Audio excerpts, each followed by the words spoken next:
1961ஆம் ஆண்டு கடலூர் மாவட்டம் பத்திரக்கோட்டை கிராமத்தில் பிறந்தார். இயற்கை தீட்டிய திரைக்காவியம் தமிழ் சினிமாவின் ஈடு இணையற்ற ஒளி ஓவியர் தங்கர் பச்சான். வட தமிழ்நாட்டின் செம்மண் வாழ்வியலையும் எளிய மனிதர்களின் உணர்வுகளையும் திரைமொழியாக வடித்த இயக்குநர்களில் தனித்துவம் பெறுபவர் தங்கர் பச்சான். தெருக்கூத்து மரபு கொண்ட ஒரு பாரம்பரிய குடும்பத்தில் பிறந்ததாலோ என்னவோ சிறு வயதில் இருந்தே கலைகள் மீதும் சினிமா மீதும் அதீத காதல் கொண்டவராக இருந்தார் தங்கர் பச்சான்.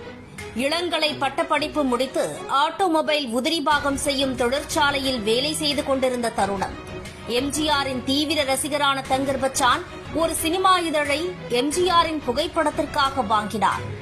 அவ்விதழின் பின்னட்டையில் வெளியாகியிருந்த திரைப்படக் கல்லூரியின் மாணவர் சேர்க்கைக்கான விளம்பரம்தான் அவரின் வாழ்க்கையின் போக்கை மாற்றியது. திரு தங்கர் பச்சான் அவர்களை எனக்கு கிட்டத்தட்ட ஒரு 25 ஆண்டு காலமாக தெரியும். எனக்கு அவர்கிட்ட ரொம்ப பிடிச்சதே அவருடைய நேர்மையான கருத்து. இப்போ தங்கர் பச்சான் உங்களுடைய எம்பியா இருந்தார்னா அவர் எல்லார்கிட்டையும் பேசக்கூடியவர். இந்த சமுதாயமோ, இந்த கட்சியோ, இந்த மதமோ, இந்த ஜாதியோ, இந்த இனமோ எல்லாத்தையும் கடந்து இருப்பவர், பொதுவானவர். ஒரு பொதுவான ஒரு வேட்பாளராக தான் இன்னைக்கு மக்கள் அவரை பார்க்கறாங்க. எல்லார்கிட்டையும் இப்போ மீனவர் சமுதாயத்தை பற்றி, மீனவருடைய கஷ்டங்களை பற்றி அவர் சினிமாவில் மட்டும் இல்லை, அவர் வாழ்ந்து